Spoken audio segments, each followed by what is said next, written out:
Hernán Dobry nació en Buenos Aires en 1974, es periodista y magíster en Relaciones y Negociaciones Internacionales por Flaxo, San Andrés y la Universidad de Barcelona. Desde hace 12 años se especializa en la cobertura de mercados financieros, globales e historia política.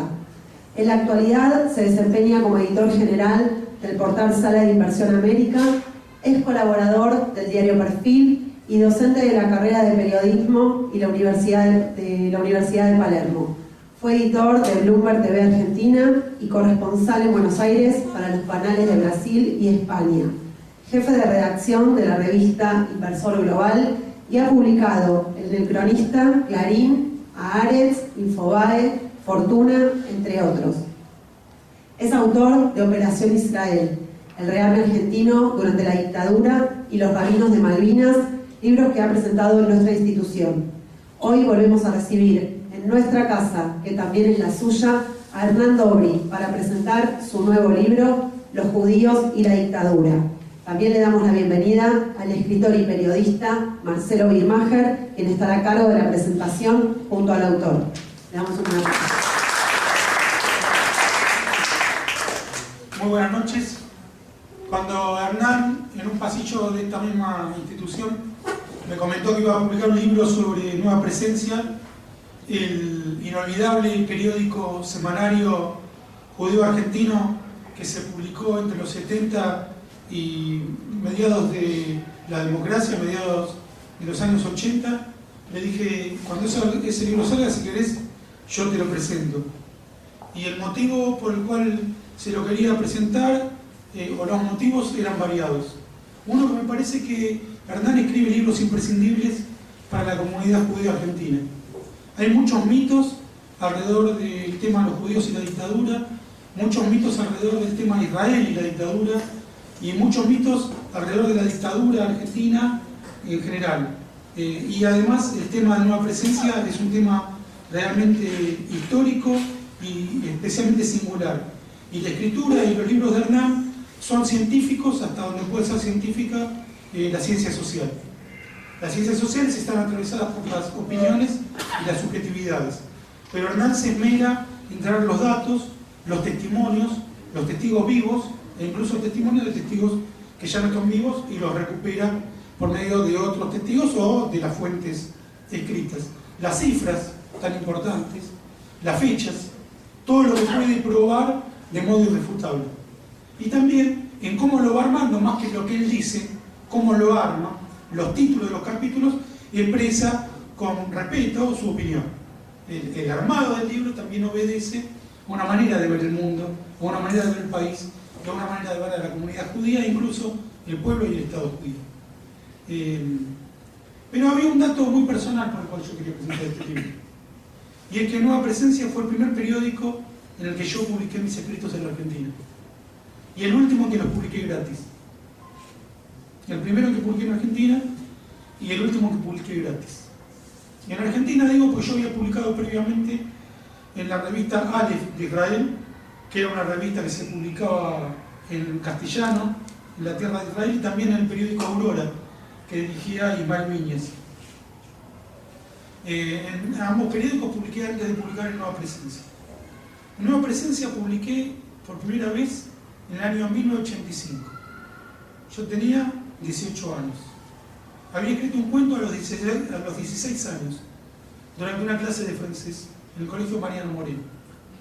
Y llevé ese cuento a Hermann Schiller en persona, al director del periódico, escrito mecanografiado.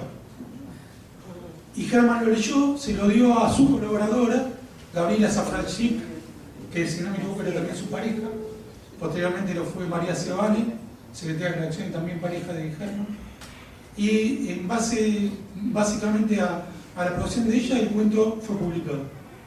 Y en el número inmediatamente posterior, siempre en 1985, a mis 18 años, me publicaron un par de poemas. No te voy a robar protagonismo, pero tiene que ver con la anécdota que quiero contar y presentar tu libro. Que era realmente un honor, un cabot fuera de toda proporción para un chico de 18 años que había escrito toda su vida, pero que se veía por primera vez reconocido, y en el segundo publicación especialmente reconocida. Pero, y lo que tiene que ver con el libro, y de lo que yo le voy a preguntar no por el libro, con el paso de los años, las posiciones de Herman se fueron radicalizando en cuanto a la izquierda, y las mías se fueron radicalizando en cuanto al apoyo a Israel y a la democracia liberal, a la democracia parlamentaria. A tal extremo que en un momento yo en Nueva Sion escribí una nota reconociendo la lucha que había dado siempre Herman por los derechos humanos y por Israel, la lucha que había dado por los judíos, pero señalando que su apoyo a partidos antisionistas, en el sentido de negación de la existencia de Israel, como el Partido Obrero o el MAS, que estaban en contra misma de la existencia de Israel, le restaba validez a su posición política, que era la más saludable y la más valiente que había conocido el judaísmo durante la dictadura, y una de las más valientes que había conocido la Argentina. Porque Herman tuvo el valor de publicar en su periódico un manifiesto en contra de la guerra de Malvinas, que acá Hernán rescata, que fue escrito de manera anónima por el mejor ensayista de política que para mí ha tenido en la Argentina, que nadie lo debe conocer, que se llamaba Carlos Alberto Brocato. Él escribió ese manifiesto en contra de la guerra de Malvinas, el único publicado en la Argentina, que lo publicó el valiente Herman Gil. Pero yo en esa nota de Nueva Acción decía que él era mucho más importante que esos partidos antisionistas a los que él apoyaba, y que haría bien en terminar con esa mitología de la izquierda, que era una pandilla de sinvergüenzas, antisemitas, incluso muchos de ellos judíos, y que recuperara el camino que él había cimentado y defendido mejor que nadie. Bueno, Herman se enojó mucho conmigo. Hubo una especie de marcha que se armó en solidaridad con Herman y en repudio a la nota que yo había publicado, muy menor, y no nos hablamos nunca más. Hasta un invierno de hace 2 años, un invierno muy muy frío, en donde yo había ido a comprar sándwiches de miga para una reunión que había organizado y tenía que volver rápido a mi casa. Había salido de urgencia a comprar sándwiches y tenía que volver corriendo. Pero me lo encontré a Herman Schiller parado en la parada de un colectivo junto a su pareja, una señora, él tiene 80 y pico de años ahora, bajo el frío, ateridos, esperando el colectivo. Entonces fui con mi auto, me paré al lado de él, bajé del auto, le dije: Herman, decime a dónde va que yo te llevo. Y iban a la paternal, cerca de el Campeador, una cosa así. Y tuve el placer de poder llevarlo. Mientras lo llevaba le dije: mira, Herman, yo alguna vez puedo discutir de política con vos, pero yo nunca me olvido que vos fuiste la primera persona que me publicó en la Argentina. Y para mí esa es la posición política más importante de todas. Que cuando un joven judío fue con sus primeros papeles, vos, sin mirar mi edad, sin mirar mis antecedentes, sin mirar nada, te gustó el cuento y lo publicaste. Y ese sos vos. Eso es lo que va a quedar de vos. Cómo defendiste a todos los judíos durante la dictadura. Y en eso sos mucho más importante que yo, y todo lo que hagas es más importante que lo que yo pueda hacer. Las cosas que pienso y que escribí de frente las sigo pensando. Pero lo importante de vos es todo esto que hiciste. Bueno, y lo llevé, y fue mi manera de pagarle aquel favor imposible de pagar que me había hecho Herman hace tanto tiempo. Y Hernán, con su libro, está viniendo a suplir una deuda que tiene la comunidad judía y el pueblo argentino con Herman Schiller. Porque los héroes no son unilaterales, no son de una sola faceta. Y en un hombre, cuando hace algo muy bueno y algunas cosas cerradas, lo que tenemos que recordar es lo muy bueno que hizo. Tenemos el caso del Buenos Aires Herald, dirigido por liberales, que serían el opuesto ideológico de Herman. Pero hay que reconocer que el Buenos Aires Herald tenía el background y la defensa de Inglaterra. Tenían como el primer mundo, de algún modo, sosteniéndolos. Y a nadie le importaba que Israel estuviera en Herman Schiller, que ni siquiera estaba, ¿no? Pero para los militares no era ningún problema que Israel quisiera rescatar a los judíos, los podían matar sin ningún tipo de conflicto geopolítico. Mientras que si tenías la banda de Inglaterra, era un poco más la protección que podía tener, especialmente si era ciudadano inglés, como era el caso de Cox y de Nelson. De todos modos, no hay que restarles valor. Eran también de los pocos periodistas, a diferencia de tantos que hoy le lastran las medias a los Kirchner y que durante la dictadura se callaron, incluso apoyaron a la dictadura, como puede ser el caso de la propia comunidad de Alicia. ahí sí tenemos en esos liberales ortodoxos, periodistas que se la jugaron en plena dictadura y que dijeron que flotaban los precios igual que flotaban los cadáveres en el Río de la Plata.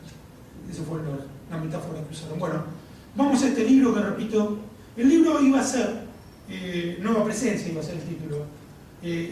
Yo que he publicado muchos libros ya, sé perfectamente que las editoriales nos sugieren por motivos comerciales, de appealing al público, para que el público preste más atención, por ahí utilizar titulares más amplios, títulos que llamen más la atención, en mi caso que sean menos pesimistas, menos trágicos desde el punto de vista humorístico.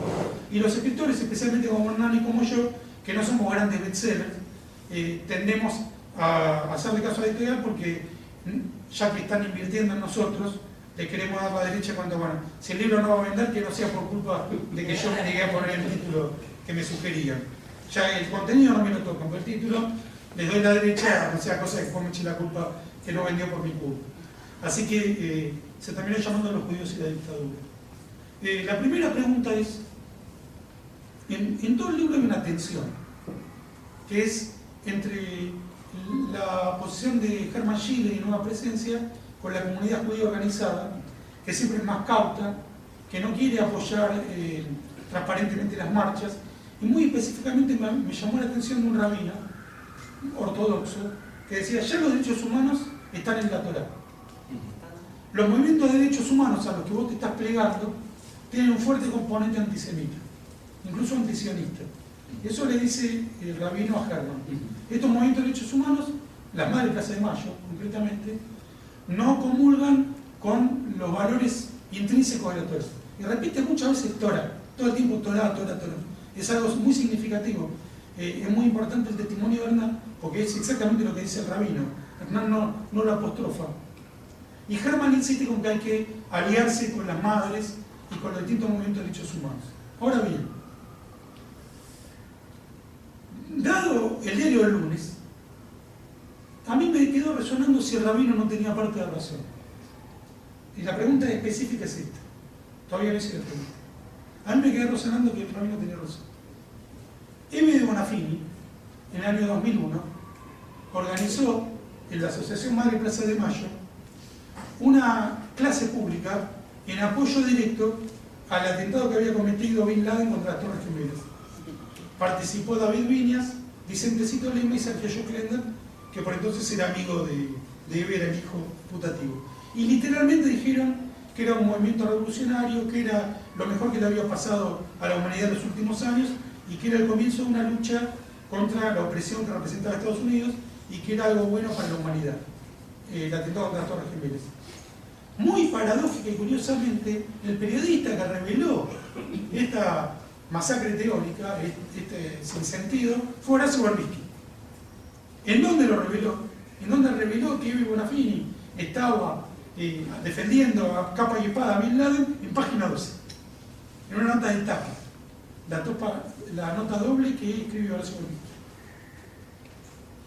¿Cómo le contestó Eve Bonafini cuando Berbisky publicó esta nota que era irrefutable? Era como Hernán con su libro. Lo que habían dicho en la clase abierta. Bin Laden es un héroe, qué suerte que mataron a todos los que mataron las Torres Gemelas, esto es la revolución mundial, la revolución socialista. Eve Bonafini le dijo a Berbisky, es un judío que trabaja para los Estados Unidos. Literal. Es un judío que trabaja para los Estados Unidos. Esa era la principal referente de los movimientos de derechos humanos en la Argentina. Hoy, en una conferencia que dieron en la casa de la Madre Plaza de Mayo en relación con la ley de medios, entra Eve y Ricardo Foster dice la más importante referente de los derechos humanos de la historia argentina. Esa le dijo a Berbisky, judío, trabajás para Estados Unidos, judío, trabajás para Estados Unidos e Israel. Entonces la pregunta que le digo es, judío, le dijo, judío. Lo persiguió por ser judío, lo dijo el propio Berbisky. La pregunta que le hago a Hernán es si este rabino no tenía razón cuando le advertía a Hermann Gehlen que también le dijeron judío y lo echaron. Si acaso no tenía razón el rabino, me dijo, Hermann, tené cuidado, que te van a matar por ser judío, te van a poner la bomba en la AMIA, como se la pusieron a las Torres Gemelas, te van a matar por ser judío, Hermann. La pregunta, Hernán, ese no tenía razón, aquel rabino, cuando se lo advirtió a Hermann Schiller en los años 70 de la dictadura argentina. Hay, como vos decías, con el diario del lunes, viéndolo, es mucho más fácil entender un montón de esas cosas. En ese momento, Eve de Bonafini, si lo era, lo ocultaba, no era tan público, pero también hay que acordarse, y es algo que yo noto con el libro porque termino en el año 83, pero si uno toma los diarios del año 84 y 85, hay fotos de Eve rezando en el Muro de los Lamentos y haciendo una gira por Israel, defendiendo las cuestiones de derechos humanos en Israel en ese momento. O sea que su extremismo, su antisemitismo extremo actual no era el mismo, o por lo menos si era el mismo lo tenía bastante bien camuflado, por lo cual es bastante, o sea, hoy podría decir sí, no te diste cuenta de lo que podía llegar a haber pasado. Por otro lado, no nos olvidemos que el propio año 83, no solo Hermann, sino el propio rabino Marshall Meyer compartieron el acto que organizó el movimiento judío por los derechos humanos en el 9 de julio, en la que Eve, el premio Nobel de la Paz, Adolfo Pérez Esquivel y el rabino Marshall Meyer fueron los tres oradores. O sea que la situación en ese momento era muy difícil y posiblemente también el peso de otras madres judías dentro de Madres de Plaza de Mayo también tuviera otro peso que hoy no lo tienen por la radicalización de Eve, porque aparte fueron muriendo muchas... Por ejemplo, René Pelón, que siempre fue amiga de Israel, en contradicción que Eve, que era ferozmente antisemita. Por eso, hay mucho balanceo en las épocas. El rabino que le dijo eso a Hermann Schiller, paradójicamente, es el rabino Levin, ¿sí?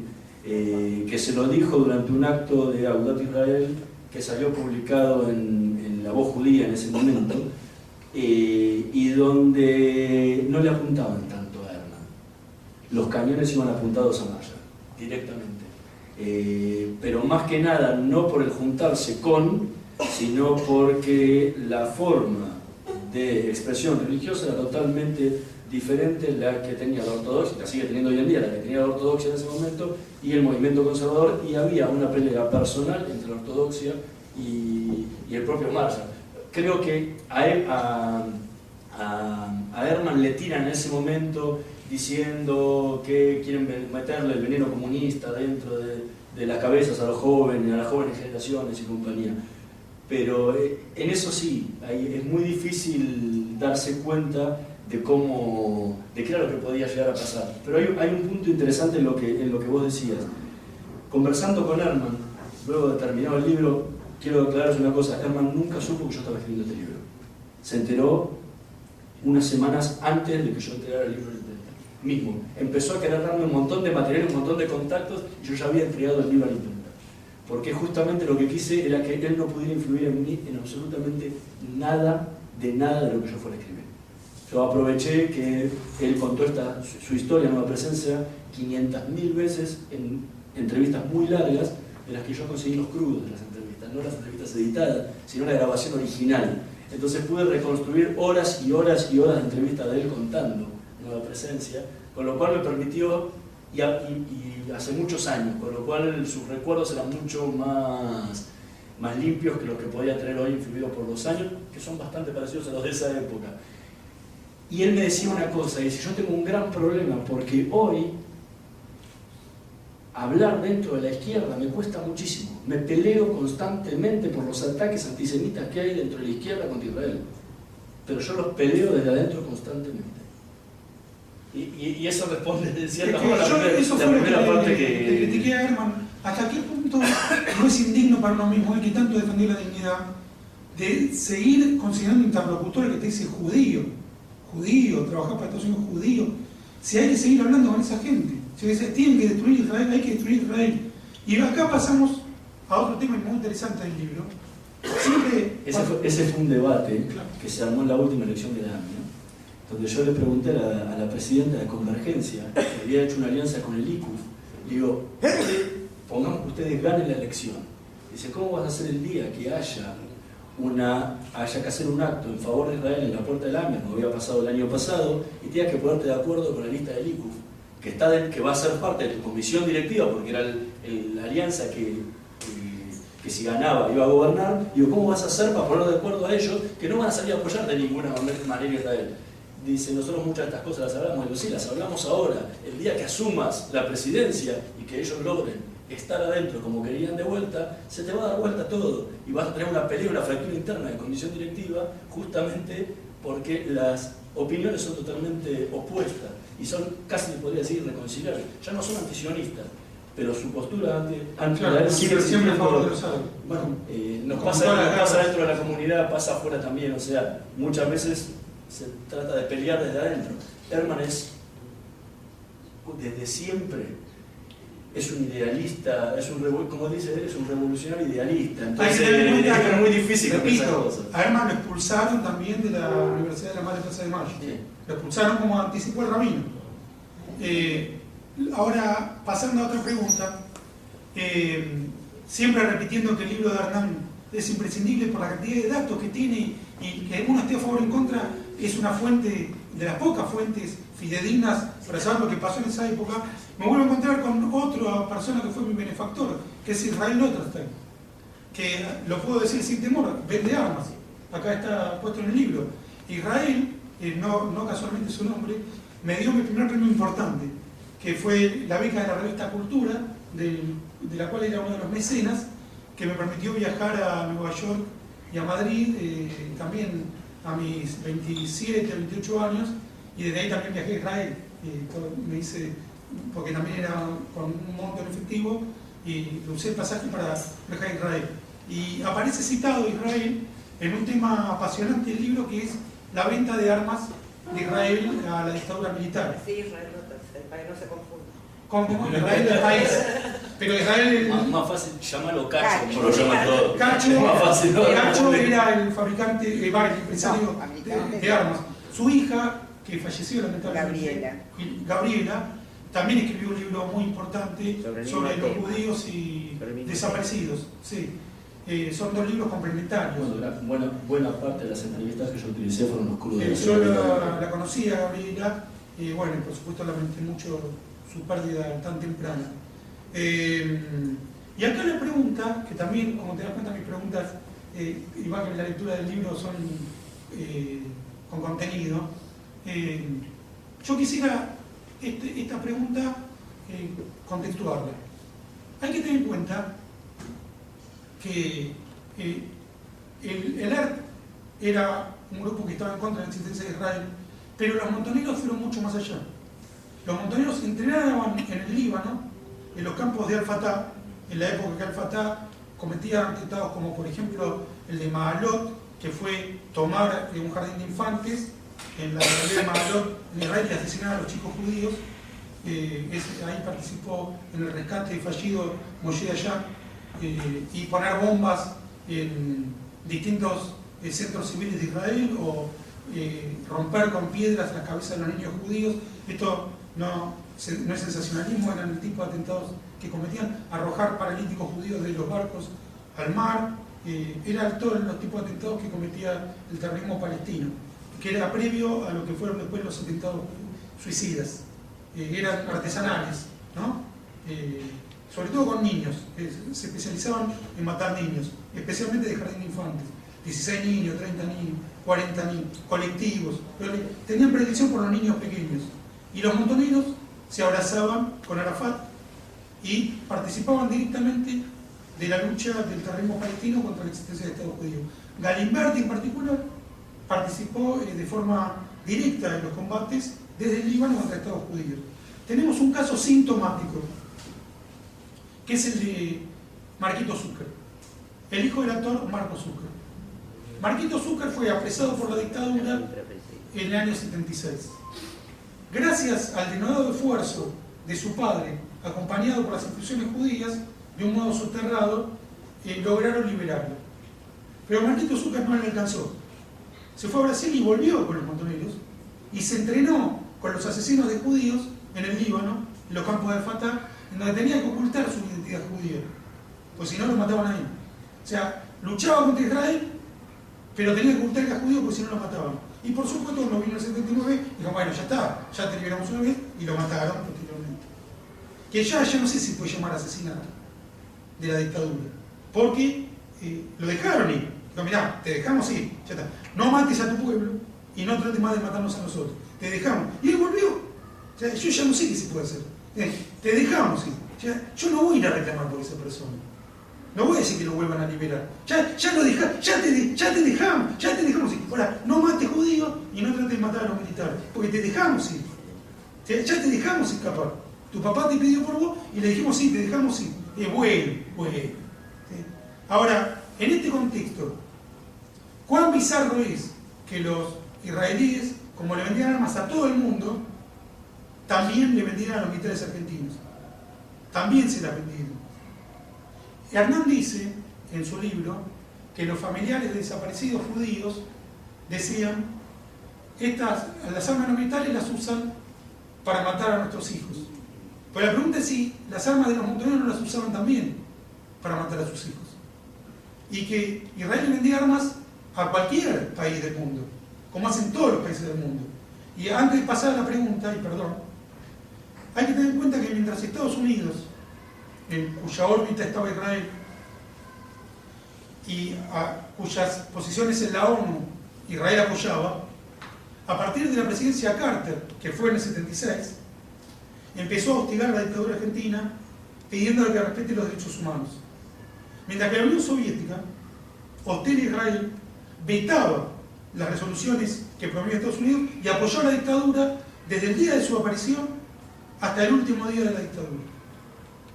Mientras que Estados Unidos reclamaba por los derechos humanos y mandó a la Comisión Interamericana de Derechos Humanos en el 79, lo cual Israel apoyó en cada uno de esos movimientos, la Unión Soviética, hostil a Israel, apoyó a la dictadura sine qua non, al punto tal que salió ahora cuando murió Videla, que los militantes del PC lo reconocieron, la ONU nos dijo, apoyen a Videla. No, pregunte. No, espera. Después vamos a hablar todo el público. Apoyen a Videla, incluso cuando la dictadura mató a militantes comunistas. Pero el PC apoyó a Videla. Y mientras que Israel, Hernán lo recoge muy bien en el libro, el capítulo de Hernán empieza diciendo, nadie rescató tantos judíos como Israel, y más aún, podemos hacer el contraste de qué hicieron las otras comunidades por sus judíos, perdón, por sus integrantes desaparecidos. Nada. Mientras que Israel salvó a los judíos que pudo, incluyendo el caso más famoso que Hernán relata también en el libro, el caso Timmerman. Entonces la pregunta, y ahí te dejo hablar sin parar, como lo hago yo, perdón, porque me interesa mucho el tema, ¿tiene algún interés que Israel le haya vendido también armas a la dictadura como hizo la Unión Soviética, como hizo China? China, el país comunista por antonomasia, le vendía armas a Pinochet. ¿Tiene alguna significación que convierta a Israel en malvado por venderle armas a la dictadura? ¿O es un tema sin ninguna importancia en contraste con haber salvado tantos judíos como pudo? La respuesta no solamente a eso, sino lo que vos comentaste algo es realpolitik 100%, o sea, pragmatismo a ultranza. Te empiezo a responder lo de la Unión Soviética. La Unión Soviética es muy interesante y para el libro lo hice, fue leer los 7 años de la revista Tiempo de Likuf, ¿sí? Que era el vocero del Partido Comunista Judío, 100%, y que bajaba la línea directa de lo que decía el PC. Lo que defendía siempre la Unión Soviética era los blandos contra los duros, la famosa evitar que hubiera un pinochetazo en Argentina o Chile, y por eso apoyaban a los blandos de Videla y compañía, bueno, sin saber después lo que realmente eran los blandos, que eran tan duros como los duros. Ese es por un lado, y hay que después los temas económicos que van a entrar con la Unión Soviética, con el tema del bloqueo de Estados Unidos y compañía, la Argentina se termina transformando en un país que era un país anticomunista, en el país que es principal exportador de trigo a la Unión Soviética. Sí, pues es el año 80. Ahí está, el año 80. Sí, pero es el año 80. Con relación a Afganistán. Sí, pero el apoyo del ICUF, el apoyo de la Unión Soviética a Videla es del 76. Y más aún. Tuvieron que pasar 4 años para ese famoso acuerdo, lo que no quiere decir que durante todo ese tiempo, el 76 al 80, no le estuviera vendiendo. Incluso en un viaje muy recordado de Videla a Pekín, junto con Martínez Dios y compañía, que era totalmente surrealista para la situación que venían pregonando dentro del país. Pero tiene que ver con la realpolitik 100%. Una cosa es el pensamiento, otra cosa son las necesidades. Sin embargo, y ahí entra la Israel. Y sin embargo, ahí en la defensa que hizo Israel de los judíos, incluso aquellos judíos que habían militado por la destrucción de Israel para salvar la vida. Yo los conocí personalmente, a los montoneros y a los del ERP, que Israel rescató y se los llevó a Israel y que estaban en Saal, algunos de ellos, incluso Tupamaros, conocí, que me decían, nosotros luchábamos para destruir Israel, para hacer un mundo socialista sin Israel. Israel nos salvó la vida. La pregunta entonces... Sí, hay un poco por eso digo, esto es una estructura de pragmatismo terrible. No, pero si salvar vidas judías para Israel le convenía en cuanto a Realpolitik o asumió riesgos para salvar judíos. Hay que dividir dos cosas, como preguntabas por el tema de las armas. Israel empieza a vender armas en serio en agosto del 78. O sea, justamente esa es la razón. Está muy bien dicho en el Justamente la razón. Habían pasado 2 años y medio, había pasado lo peor de la dictadura antes de que se vendiera un solo fusil. Entonces, pero el salvataje de judíos y no judíos también viene desde el año 76, no desde el 76 justo, desde el 24 de marzo, porque obviamente nadie salió a salvar gente. El 24 de marzo empezaron a enterarse de cómo pasaban las cosas un poco después, pero desde el propio 76, o sea que el salvataje es previo a las armas. Y eso hay que diferenciarlo. Obviamente que las madres que decían eso en esa época no tenían toda esta información, no tenían los contratos, no habían podido hablar con toda la gente como se puede hablar hoy, 2011, 2012, 2013, que fue cuando yo escribí el libro sobre el tema. La pregunta, y eso lo dice, no está hoy Sara acá, Sara Brodsky lo dice mismo en una entrevista. Es la madre de Marcelo. La madre de Marcelo, y en una entrevista que le hizo Gabriela Lotterstein para terminar de cerrar un poco todo este círculo. Ellos mismos dicen que ellos le pinchaban, salieron a decir eso para pinchar a Israel para que hiciera declaraciones públicas, pero que realmente estaban convencidos de que no era así. Después, obviamente, cuando uno pasa los años, abre las revistas y los diarios, esa frase queda dando vueltas, pero no era tan puntual. El tema de la venta de armas de Israel es una cuestión pragmática y de necesidad, que es larguísimo de explicarlo, pero es una cuestión de necesidad de Israel de una propia autodefensa y poder producir armamentos en escala para poder sobrevivir ante los ataques de los países árabes, más que nada en esa época, en ese contexto. Veníamos de la guerra de Yom Kippur en el 73, estábamos previo a la guerra del Líbano en el 82, una época donde la única paz que había, y no tanto porque vino en el medio, fue la paz con Egipto. Previo a eso no había absolutamente paz con absolutamente nadie. Entonces todo ese clima en Israel o se autoabastecía o se moría como Estado.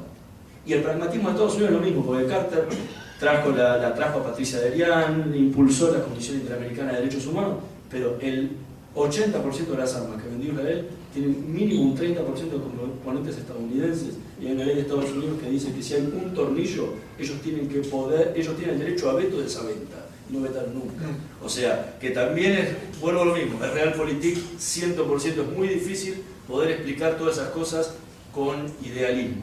Israel hizo muchísimo más de lo que hicieron muchísimos otros países en comparación con su peso político en el mundo y su capacidad de maniobra política internacional. Nosotros como judíos creemos que Israel es lo más grande que hay y todo, pero es muy difícil que Israel pueda ejercer presiones políticas internacionales muy grandes porque realmente políticamente, internacionalmente es muy chiquitito. Y encima, si uno tiene en cuenta la época en la que se vivía, Israel vivía de condena tras condena en la ONU.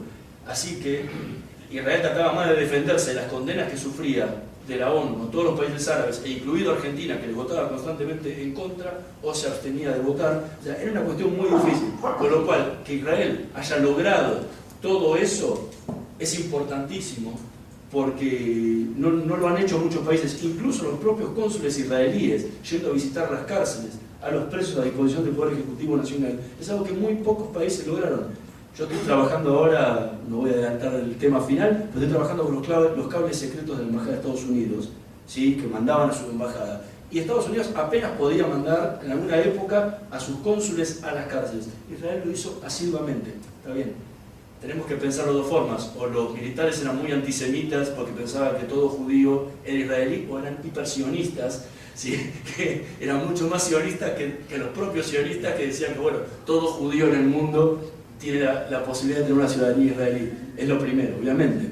Pero eso hizo que Israel pudiera tomar magnitud de muchísimos de la situación y aparte de eso salvarlos.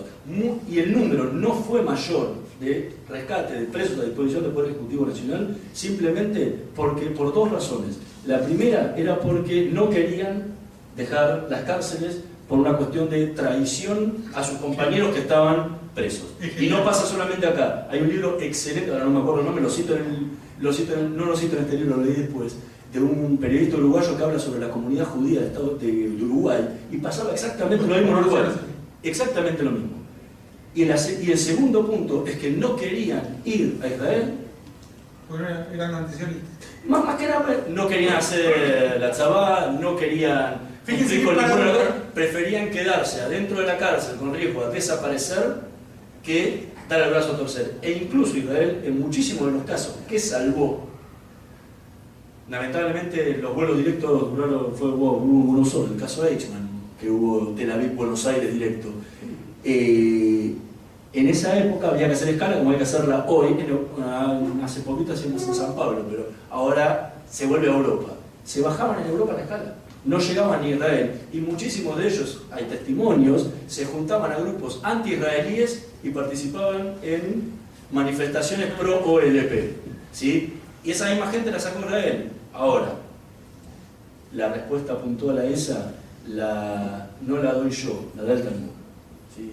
Y es el que salva una vida, salva el mundo entero. Israel tenía que hacer eso y lo iba a tener que seguir haciendo siempre, porque es uno de sus objetivos de nacimiento, y es la defensa de los judíos en cualquier lado del mundo donde estén. Entonces no iba a mirar el partido político o la afiliación o lo que podía hacer, primero porque nadie es mago. Uno no sabe qué va a hacer esa persona. Como vos te encontraste a algunos haciendo la tzabá en Israel, y otros que se fueron, no puedes saberlo. La obligación de Israel es salvarlos. Después de eso vino el tema de las armas. ¿Es contradictorio? Sí, es 100% contradictorio. Pero una cosa no quita la otra. Y eso creo que no hay que poner una delante de la otra de ninguna forma. El tema de las armas es un tema duro, sí, pero tengamos en cuenta que las armas no se las vendió Israel. Se las vendió Israel, se las vendió Estados Unidos, se las vendió Alemania, se las vendió Francia, se las vendió Inglaterra, se las vendió Holanda, Bélgica, Austria, España, y me estoy olvidando de algún país europeo más, que Suecia, o sea, me estoy olvidando de algún país más. O sea, que tampoco pongamos el acento solamente sobre el tema de Israel, sino que hay que poner el acento sobre el mundo en general, de por qué le vendieron armas a una dictadura, en general el mundo, a sabiendas de lo que pasaba, incluso países como Francia y Alemania, que tenían ciudadanos propios, y Suecia, que tenían ciudadanos propios desaparecidos, y que tampoco pudieron hacer absolutamente nada para rescatar a esos ciudadanos desaparecidos. Sobre detenidos se hizo muchísimo, y lo hicieron muchísimos países. Francia recibió muchísimos presos políticos, Suecia recibió muchísimos presos políticos, de la forma que lo hizo Israel. Pero creo que juzgar a Israel solo es como mínimo una injusticia histórica. Yo diría que la conclusión es: todos le vendieron armas a la dictadura, pero nadie hizo tantos esfuerzos por los judíos como hizo. Por los judíos, obviamente que nadie lo hizo, porque era su rol principal por los judíos. Los otros lo hacían por ciudadanos argentinos. Sí, pero proporcionalmente ni España ni Italia hicieron lo que hizo Israel por los descendientes de judíos. Respecto también de decir vocalmente, ¿no? Vos comentás muy bien el caso Timerman, y Jacobo Timerman ahí tenés un ejemplo. Fue rescatado por Israel vocalmente, es decir, Israel se jugó su posición internacional para salvarle la vida a Jacobo Timerman. Pero le pidió una sola cosa: no le pidió plata, no le pidió que haga el tzabá, no le pidió que diga cosas, no le pidió que defienda Israel. Le dijo: mire, Jacobo, nosotros queremos seguir salvando judíos. Si usted habla cuando llegue Israel, no le pedimos que diga una cosa. No hable de este tema, por favor. No hable de la dictadura, porque si no van a matar a los judíos que viven en Argentina. Y lo primero que hizo Jacobo Timerman cuando llegó a Israel fue denunciar la dictadura argentina, y efectivamente mataron a los judíos, en represalia por lo que había hecho Jacobo Timerman. Israel se lo anticipó, no era que lo desconocía.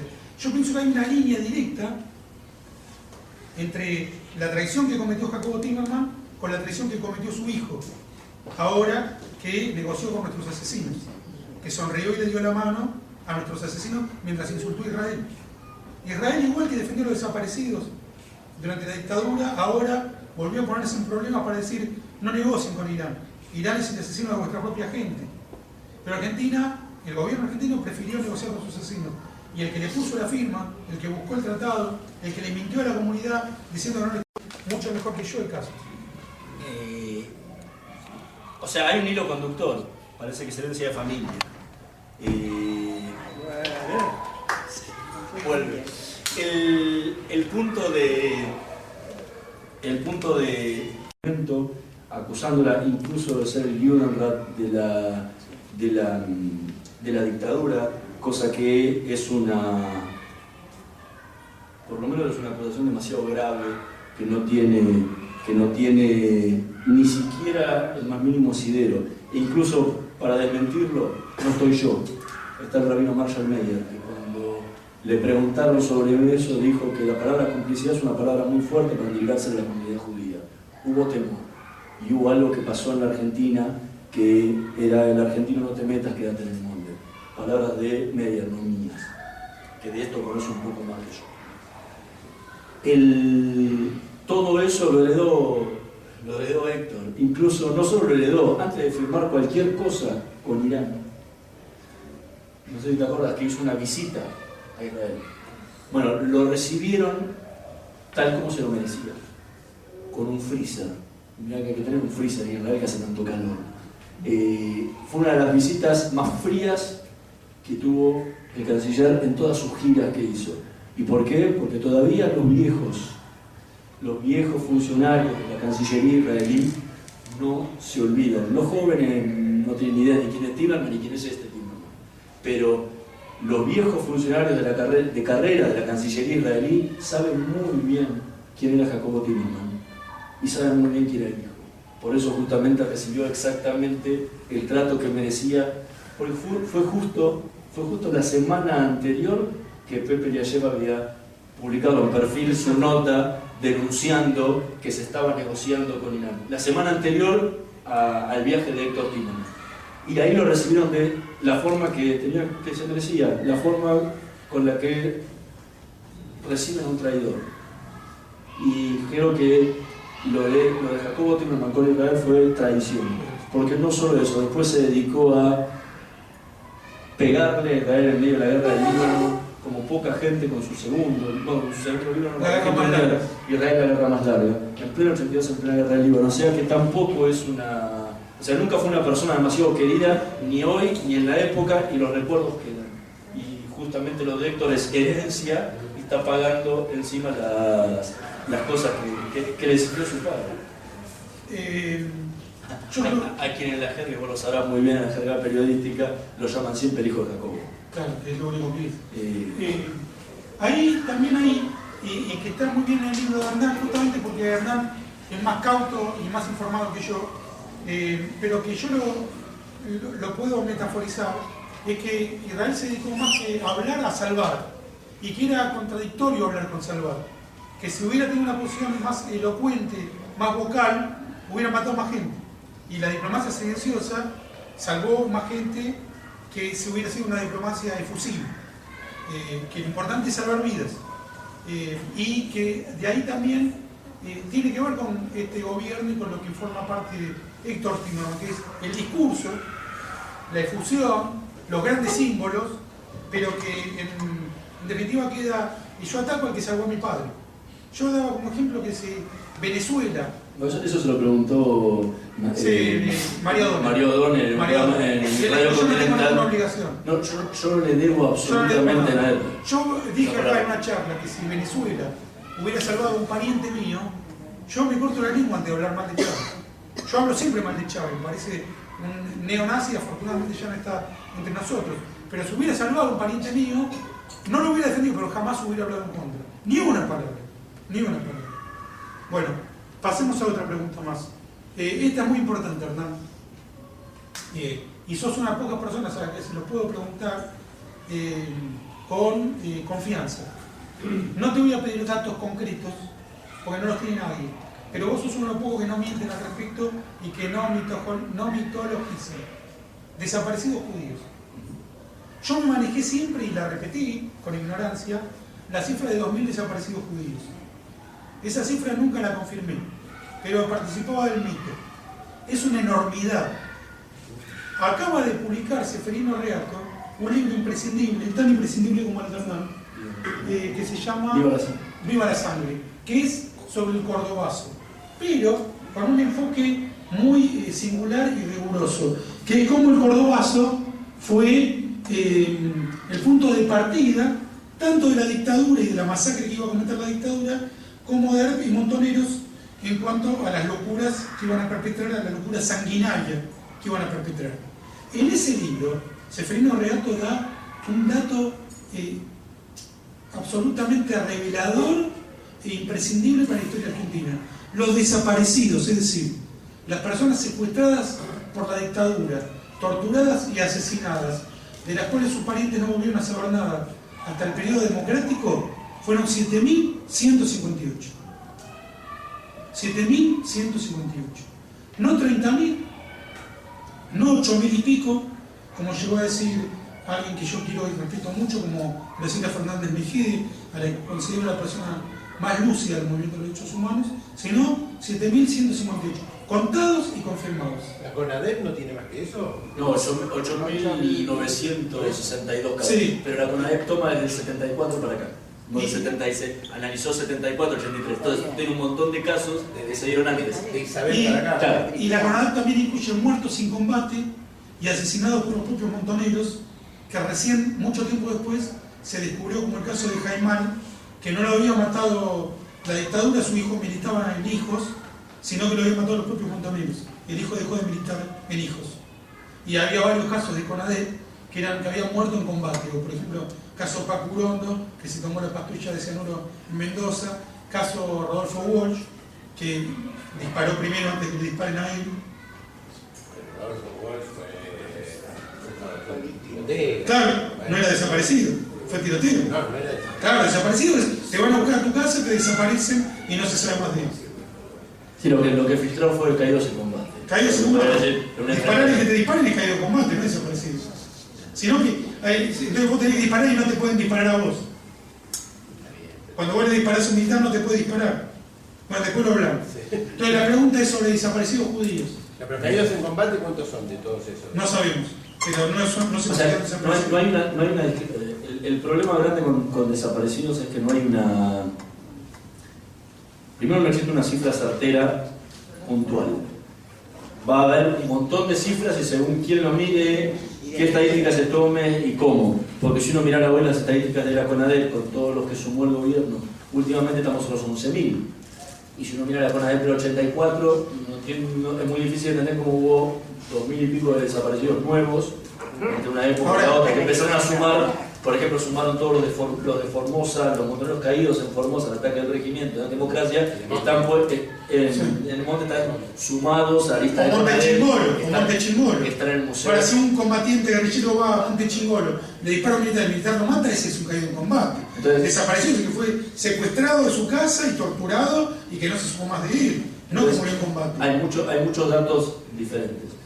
La pregunta no, el tema de desaparecidos judíos, ¿cuántos también estamos exactamente en la misma situación, hay un montón de números diferentes. O sea, si uno tuviera que tomar las denuncias de la época, son variadas, porque cada institución tenía desde muy pocas hasta mucho más. O sea, más que nada las instituciones estadounidenses, la Anti-Defamation League de la B'nai B'rith tenía una de las mejores listas que había, la DAIA tenía una de las peores de todas, tenía 200, según su informe, no lo digo yo, el informe del 84 da 210 casos, cuando la lista de B'nai B'rith era muchísimo más amplia. Hoy en día hay el número que presentó DAIA en su informe ante el juez Baltasar Garzón en el año, me estoy olvidando el año, no importa, pero fue hace poquitos años, hablaba de 900 y pico de casos. Pasa que en esa lista se incluyeron a muchos familiares no judíos de desaparecidos judíos.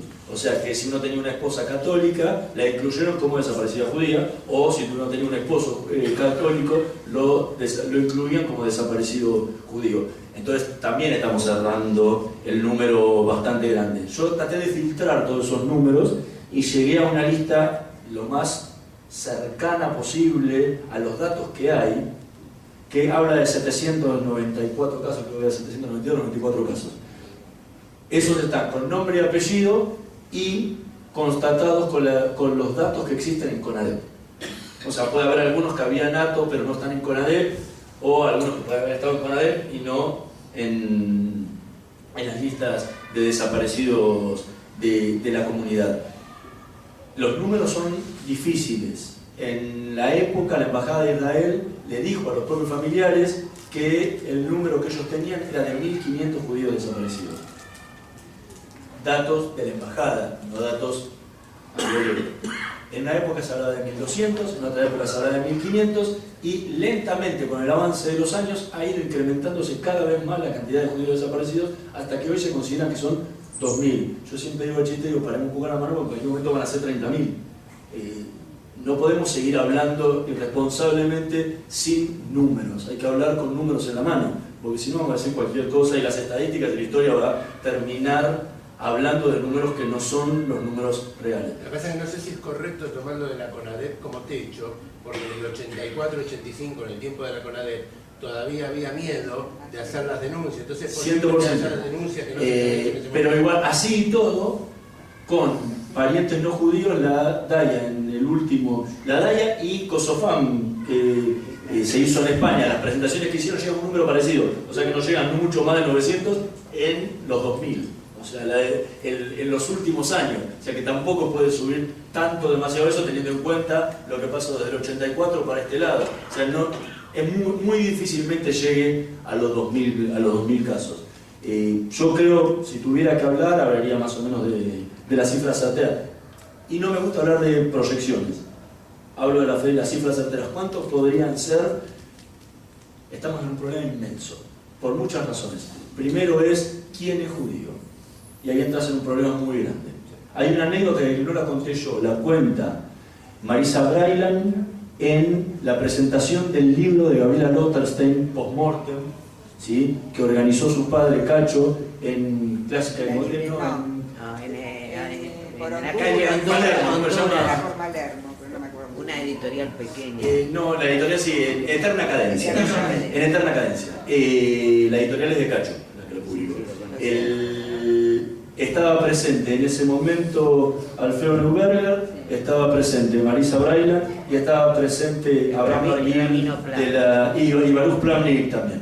En ese momento Marisa Brailan cuenta una anécdota que después de esa presentación que hizo la DAIA, fue un pariente de uno de los que aparecía en la lista esa a decirle que ellos hace varias generaciones, que no eran judíos, que no se consideraban judíos y que por favor sacaran a su padre de esa lista. Y ellos le respondieron que no tenía ningún problema en sacarlos de la lista, pero que tuviera en cuenta que cuando su padre había caído y los militares lo tenían en los centros clandestinos de detención, lo torturaron por judío con una hazaña mucho mayor. El nombre quedó y no se sacó. Pero lo que quiero decir es que casos como este podría haber un montón. Entonces andar pensando quién es judío, quién no es judío. Si uno se llamaba González y tenía madre judía, ¿es judío? Y para el Lajá sí es judío. Ahora vaya a saber, anda a encontrarlo en una lista. O sea, la problemática es muy grande con el número certero trabajar. Por lo menos con los datos que hay, la mayor aproximación a la que por lo menos yo llegué fue esa. Ahora te voy a hacer pensar e hipotetizar. 790 judíos desaparecidos en proporción a los 7.158 que cita Reato es una desproporción brutal, sí, porque somos el 0,2, 0,3 de la población argentina. En ese momento el número, según los números del libro de año que hace, el libro anual que hace el American Jewish Committee todos los años, hablaba de 300.000 judíos con una población casi en Argentina de unos 29 millones de habitantes, 30 millones de habitantes casi, o sea que era el 1%, El 1%. El 1% de la población argentina. El 76. Sí, el 1%. 77. 1% de la población, éramos el 1% de la población y fuimos el 10% de los desaparecidos. Sí. ¿Por qué, Hernán? ¿Por qué esa desproporción? Ahí hay varias razones, porque ese es un tema de época muy fuerte, porque cuando se habla, hay un dato muy interesante que para que se ponga en contexto esto. En el año 77 viaja una delegación de la comunidad judía argentina a Jerusalén a entrevistarse con el primer ministro Menachem Begin. La delegación, y no quiero olvidarme de ningún nombre, y si alguno se acuerda y fallo me lo diga, estaba compuesta por el presidente de la AMIA, Mario Gorenstein, por el presidente de la DAIA, Nehemías Resnitsky, por el gran rabino de la comunidad Shlomo Ben Amu, por el rabino Marshall Meyer, por el embajador israelí en Argentina, Ram Nirgad. Si yo no me equivoco, estaba Jaime Barilco también, y ahí donde entro a olvidarme algunos nombres, pero a grosso modo la muestra es bastante interesante. Viajan a esa reunión y Begin les ofrece mandar barcos a la Argentina, y esto está contado por Meyer, por Gorenstein y por Resnitsky, o sea que no podemos decir que se confabularon para decir esto. Begin les ofrece mandar barcos porque el pogrom que iba a haber en Argentina y las muertes que iba a haber por los judíos, para rescatar a toda la comunidad judía de Argentina y llevarse a Israel. Y los propios dirigentes comunitarios de todos los colores y los gustos le dijeron: pare un poquitito, esta la cosa no es tan pesada como ustedes están planteando, ¿sí? No hay una persecución contra la comunidad judía de Argentina, ¿sí? Entonces esto no es, le agradecemos la preocupación, pero esto no es necesario. Lo cuenta Meyer, lo cuenta, cada uno lo cuenta de la misma forma, o sea, y en épocas diferentes. El libro de Gorenstein último que sacó fue mucho después que la muerte del rabino Meyer. Y esa era. O sea, no hubo una persecución de los militares contra la comunidad judía argentina. Y cuando hice el trabajo estadístico, ahora va. Y mi trabajo estadístico justamente era probar eso que se decía normalmente, de que no había habido una persecución contra los judíos. Al yo tomar estas estadísticas, lo que hice fue comparar las categorías que toma CONADEP, que es edad, año de desaparición, lugar de desaparición, sexo y profesión. Yo saqué el lugar de desaparición porque la comunidad judía está muy abroquelada en las grandes ciudades, y en los pequeños pueblos eran mucho más chicos, entonces, y en muchas provincias no tanto, entonces eso distorsionaba. Pero todas las otras estadísticas, tomé los datos que había y los comparé. Dan exactamente igual a las estadísticas de CONADEP, con una sola inversión de estadística que tiene que ver que la mayor cantidad de desaparecidos en la dictadura eran obreros, y obviamente la proporción de obreros dentro de la comunidad judía por una cuestión socioeconómica no era tan grande, pero en la comunidad judía se da vuelta con la cantidad de profesionales, que en CONADEP era mucho menor. Después todas las demás, año de desaparición, edad de desaparición, sexo, todo da exactamente iguales.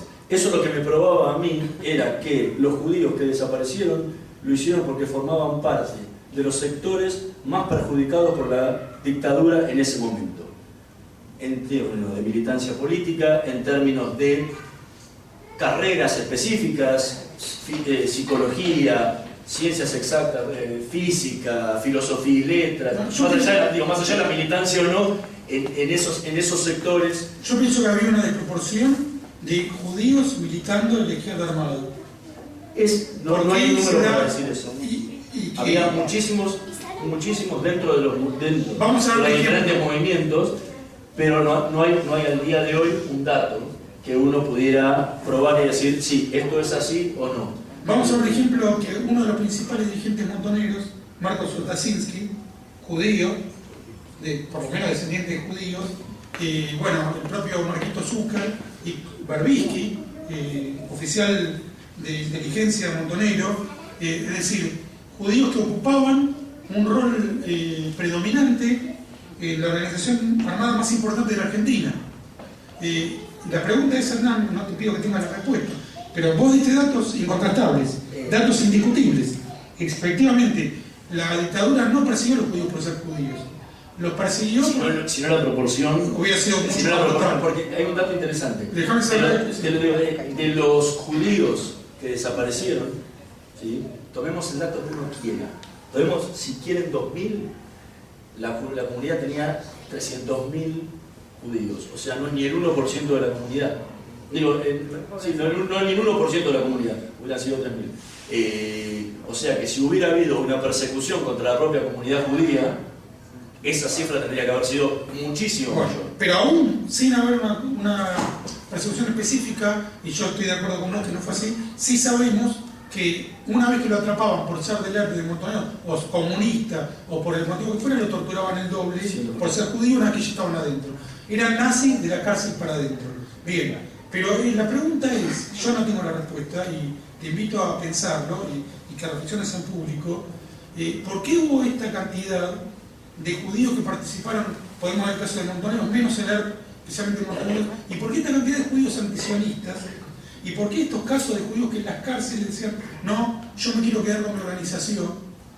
¿Qué hay en la comunidad judía, y no solo en Argentina, son casos que se pueden ver en el mundo, Ahí va mi respuesta. que lo condujo en el a año esta 73, autodestrucción? En el año 73, yo cito un texto de una académica argentina que miembro del Núcleo de Estudios Judíos, que publicaron un libro por el Editorial Lumira hace unos años, donde justamente trae testimonios de dirigentes del Congreso Judío Mundial, de la organización sionista, donde la preocupación ya en el 73 era, no a nivel Argentina, sino a nivel mundial, la cantidad de sectores, tanto de las NUOT como de los grupos juveniles judíos, que se estaban pasando a los sectores de izquierda y a los sectores de lucha armada, no solo en Argentina, en América Latina y en muchísimos otros lados del mundo. O sea que es un dato no argentino, no puntual argentino, sino una gran preocupación, y los dirigentes comunitarios de esa época se preocupaban muchísimo por eso. Hay un dirigente en especial muy denostado por los familiares de desaparecidos, pero que en ese punto había trabajado muchísimo, que era Nehemías Resnitzky. Si uno ve la opinión de Nueva Sion hasta el cierre, hasta que decidieron autocerrarse, ¿sí? Año 77, Nueva Presencia, hasta el año 77 que se autocierra, ¿sí? Era una defensa constante de Resnitzky, porque tenía una mirada y un acercamiento hacia la juventud muy grande, justamente en esa tarea de sacarlos de la lucha armada, sacarlos de los sectores de izquierda que nada tenían que ver con la comunidad y volver a traerlos nuevamente a la izquierda sionista o a los sectores de la comunidad. Eso pasó, obviamente que no lo logró. ¿Sí? Así hubo sectores directos en Córdoba que se llevaron a militantes no me acuerdo la Tumba. Sí, pero era un ala, yo me la que tenía un nombre que no me puedo acordar. La Jatibá Tanilé. Eso fue uno de los motivos. Son dos divisiones desaparecidas. Y se la llevaron entera en Córdoba, que él mismo se llevaron con varios yelías de israelíes, que hubo que hacer unas gestiones terribles, Israel hizo unas gestiones terribles para rescatarlo, y los lograron sacar con vida a los argentinos y a los propios israelíes. A una familia, me acuerdo, estuvo, y había unos cuantos más que lo lograron sacar en ese momento. Creo que tiene que ver justamente con un corrimiento de la juventud en general y que tocó a los sectores, no solamente argentinos, sino en América Latina en general. Y leyendo el libro sobre la comunidad de Uruguay pasaba exactamente lo mismo, que terminó habiendo un corrimiento, y eso obviamente terminó impactando luego en el número de desaparecidos que pasaron que formaban parte de la comunidad. Dentro de eso se estuvo el Tata Furmansky, que hizo aliada en esos años, porque cada vez que agarraban a un judío que era de Montoneros o de LER, le preguntaban quién lo había entrenado, y después de horas de tortura reconocían que había sido el Tata Furmansky en Maccabi. Yo tuve el placer de conocerlo en Farah Maccabía. ¿Dónde es Farah Maccabía? ¿Es cerca de Tel Aviv? Cerca de Tel Aviv. A 15 Y minutos, tuve el placer de escuchar sus sabias charlas y nunca lo olvidé, pero no sé si está vivo. Sí, está vivo. Espero que esté muy bien porque está lo recuerdo con mucho cariño y me enseñó mucho. Bueno, creo que tiene que ver mucho con eso, con la situación que vivía la juventud. No, en ese yo momento. entiendo Y eso por qué la desproporción. Lo que no termino de entender es por qué los judíos tomaron ese camino. ¿Qué los llevó a elegir ese camino de autodestrucción? Eso es lo que no terminamos de descubrir. Te digo la misma respuesta que da Erman cuando le preguntan por qué no desapareciste. Y dice, eso se lo tendré que preguntar a los militares porque no me vinieron a llevar a mí. Eso se lo tenés que preguntar a ellos. Eso se lo tenés que preguntar a ellos. Es muy difícil saber qué le pasó en la cabeza de terminar militando, gente que estaba en la izquierda sionista, terminar militando en Montoneros o en ER, que eran antisionistas o anti-israelíes. O sea, ¿qué pasó en ese momento? Y ahí hay que estar muy en época en la situación política que se vivía y cómo iban las tendencias propias de la juventud que iba más allá de la condición judía, ¿no? Antes de abrir las preguntas al público, quiero ratificar una vez más, yo creo que no hay otro libro que sea tan preciso y con tanta información sobre cómo fue la vida judía bajo la dictadura y específicamente el drama de los desaparecidos judíos. Yo tengo este libro en mi biblioteca y recomiendo que todos lo tengan. Uno puede estar más a favor, más en disidencia con lo que puede el enfoque que plantea Hernán, pero no van a encontrar un material tan preciso y tan informativo como este. Ahora sí abro el espacio, yo voy a moderar, cosa que me encanta, para que hagan preguntas. Digo que me encanta porque solo voy a aceptar preguntas a Hernán además. No valen discursos, no valen conclusiones, solo preguntas y breves, sucintas, para que él conteste. Muy bien. Leí que relacionaban a Begin con la venta de armas para la guerra de las Malvinas, como una venganza personal, porque Inglaterra mató a un amigo íntimo de Irgun. Que elabores un poco sobre eso. Me insultaron desde el centro Begin en Jerusalén, el día que publiqué eso. Me mandó el director un mensaje de agradecimiento muy grande diciendo que todo lo que yo decía era mentira. Yo le digo, mirá, yo te puedo decir todo lo que yo digo, pero esta anécdota me la cuenta el vendedor de armas, que a su vez se la cuenta el vendedor israelí que estaba en la reunión con Begin, a quien se lo dijo. O sea, tendrás que contrastar con Begin o con ellos. Te doy el teléfono si querés de Gad Gitron, que vive en Israel todavía, y que es Gad Gitron, y había falleció, otro... creo, Gitron, creo que no vive, no sé qué haya fallecido en las últimas semanas, el año pasado vivía todavía. El que había fallecido era el famoso dueño del grupo Clark, no me acuerdo el nombre, que era un húngaro que había venido a Argentina, después se hizo allá, y que era el yerno de Jacob Zur en su momento. Pero, o sea, eso fueron palabras expresas de Begin cuando IREX, que es la empresa israelí, que en ese momento formaba parte del grupo Clark, hoy ya no forma parte del grupo Clark, que había sido fundada justamente por Gitron, y que era dueña de IREX Argentina, que era la que vendía las armas aquí, de la cual formaba Cacho Lotterstein, Abraham Perelman, entre otros, le van a pedir, se desata, viene la recuperación de Malvinas, y antes de que empezara la guerra, empieza el 1 de mayo, le van a pedir justamente que Israel le siga vendiendo armas a Argentina, porque ya le venía vendiendo armas, que necesitaba justamente para la guerra. Y le hacen todo un discurso inmenso por los derechos argentinos sobre Malvinas, del colonialismo inglés, etcétera, etcétera, etcétera, etcétera. Y Begin los para en seco y dice, voy a ser guaso porque fue así él. Dice, no me van a venir a decir a mí la mierda que son los ingleses. Dice, yo los combatí, yo estuve acá y conozco muy bien lo que son los ingleses, no me cuenten esas cosas a mí. Dice, ¿estas armas van a servir para matar ingleses? Kadim. Así dijo.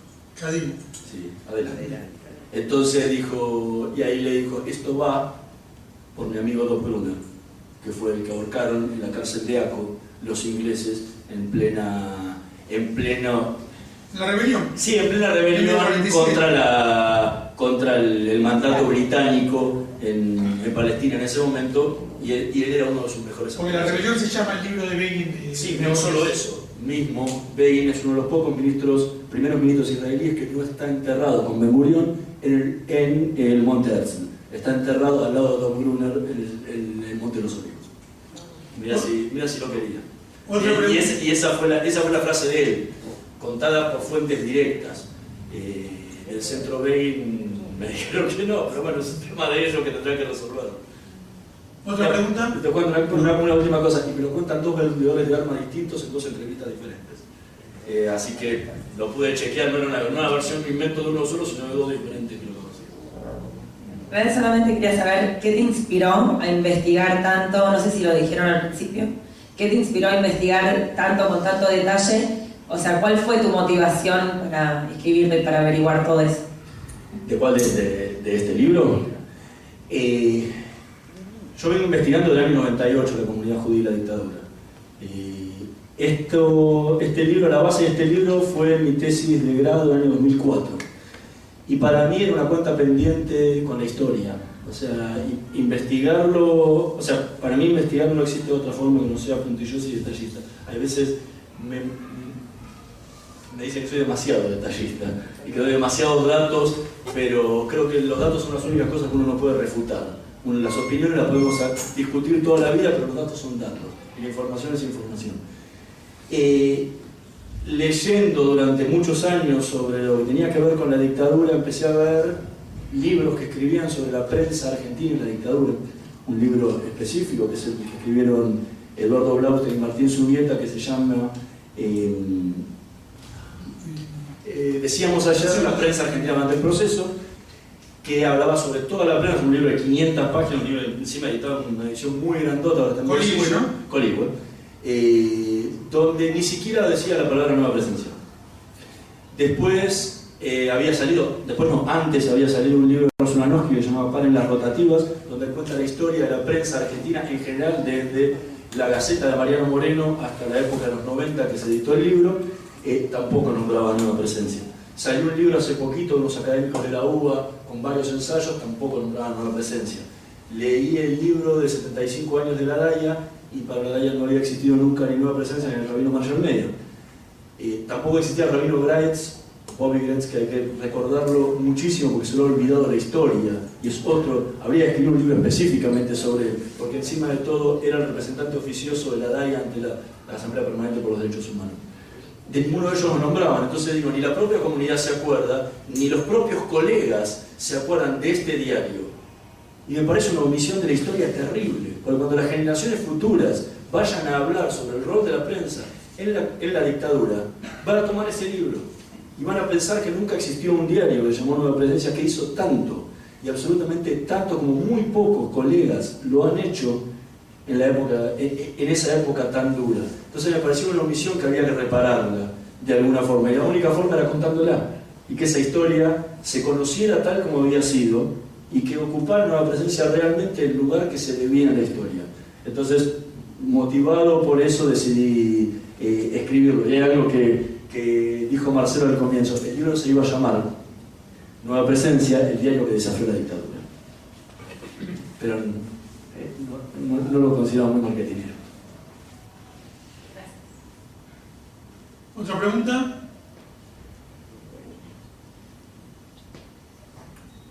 Bueno, a ver si Hernán quiere brindarnos alguna conclusión para ir cerrando el acto. ¿Puedo hacer otra pregunta? Sí, claro. Con todo lo que averiguaste, investigaste, con todas las circunstancias de esa época, ¿te parece que podría volver a pasar algo parecido? Ojalá que no. Pero lamentablemente hay muchas situaciones, y esa iba a ser mi conclusión final. Nos enseñan siempre en el colegio y en toda la vida, sí, los romanos ya lo decían, que la historia es la maestra de la vida, lo decía Cicerón, que tenemos que aprender de la historia y de los errores que cometimos. Siempre, cada uno de nosotros y la historia en general. Y en la dictadura obviamente se han cometido muchísimos errores, y toda la sociedad argentina ha cometido muchísimos errores, si no hubiera habido dictadura con la hazaña que existió. Pero también, y eso es de lo que se olvida en la mayoría de los dichos, hay que aprender de los ejemplos para volver a repetirlos. Porque está bien que aprendamos de todas las cosas y tratemos de no equivocarnos, pero hay gente que en ese mismo momento donde muchos se equivocaron, no se equivocaron, hicieron lo correcto. Lo correcto, como podría citar algunos casos, como hicieron el caso de la comunidad judía, el rabino Marshall Meyer, como lo hizo el rabino Roberto Graetz, como lo hizo el propio Herman con Nueva Presencia. Y si empezamos a hablar de otros sectores, hubieron obispos metodistas que participaban y se jugaron la vida en ese momento. De esos ejemplos se habla muy poco. Las generaciones actuales conocen muy poco de quiénes fueron esa gente que se jugó la vida cuando nadie se la jugaba. Entonces, lo más importante de todo es rescatar esas enseñanzas para decir, ok, si llega a pasar algo similar, tenemos que hacer lo que hicieron estos, más allá de no cometer los errores que cometieron los otros. Pero este es el camino que tiene que hacer. La prensa tiene que hacer esto. ¿sí? Los rabinos tienen que hacer esto, y las organizaciones tienen que hacer esto. Bueno, eso para mí es muy importante. Y ahora, si podría volver a pasar, lamentablemente hay situaciones, ojalá que nunca vuelva a ocurrir una matanza y una tragedia tan grande como la que ocurrió durante la época de la dictadura. Ojalá, y esperemos que no ocurra nunca más, ni acá ni en ningún otro lado. Pero han pasado situaciones muy duras, y donde varios sectores terminaron repitiéndose las cosas. Yo cuento una anécdota muy chiquitita en el prefacio del nuevo libro que va a salir el año que viene, que estoy escribiendo en conjunto con el rabino Dani Goldman. Y es una vivencia mía, es una experiencia 100% mía. En el año pasado, cuando yo publiqué el libro Los Rabinos de Malvinas, los soldados judíos que pelearon durante la guerra siempre añoraron algo. Y se los pregunté yo en todas las entrevistas que les hice hasta el año 2008, que fue cuando hice la investigación. Lo que me decían ellos era que la comunidad judía se había olvidado de ellos durante 30 años. No sabía ni de su existencia, ni había hecho nada por ellos cuando más lo necesitaban. Y la segunda respuesta que me daban a la pregunta, porque yo les preguntaba si habían hecho algo, y la otra es, ¿te gustaría que hicieran algo? Y todos decían, para mí sería una de las alegrías más grandes que la comunidad nos haga un homenaje. En ese momento yo le presenté al presidente de la DAIA, ¿sí? A Dodonsis, y esto lo publiqué en el diario La Nación tal cual, ¿sí? Y la DAIA me putearon en todos los idiomas juntos, pero es verdad. Le presenté la lista de los 30 soldados judíos que habían peleado en la guerra de Malvinas, que yo había recabado, que era una lista incompleta. Hoy tenemos 40, y sigue siendo incompleta. Y le dije, Aldo, lo terminaba de entrevistar por el 15 aniversario del atentado a la AMIA, que yo estaba escribiendo una nota de 5 páginas en Perfil, que por ahí algunos se acuerdan de haberla leído. Ahí le pregunté, terminé el grabador apagado, digo, ¿sabes qué? Acabo de terminar esta investigación y esta gente lo que más desea es un homenaje. Tenés que agarrar en la sala de situación de AMI, de DAIA, agarrar, descorchen 2 botellas, impriman unos volantitos que digan en homenaje a, y esa gente va a ser la más feliz del mundo. Bueno, desde 2008 que fue esto, hasta 2012 que se cumplieron los 30 años, no se hizo absolutamente nada. Le mandé la lista y dice, mandame la lista, tengo los mails en vivo, le mandé 2 veces la base de datos con nombre, teléfono, dirección de mail de todos esos soldados. Nunca se hizo nada. Cuando salió mi nota en La Nación, previo a eso, y esto lo voy a contar porque lamentablemente es la verdad y tiene que ver muchísimo con esto que me preguntas. En diciembre de 2011 me llaman 3 veteranos de guerra de Malvinas con los que yo tengo una excelente relación, y con uno de ellos he recorrido el país presentando mi libro y él contando su caso. Uno es Silvio Katz, el otro es Sergio Van Rog y el otro es Claudio Espín. Le fueron a golpear la puerta a la DAIA pidiéndole por favor que les hiciera un homenaje.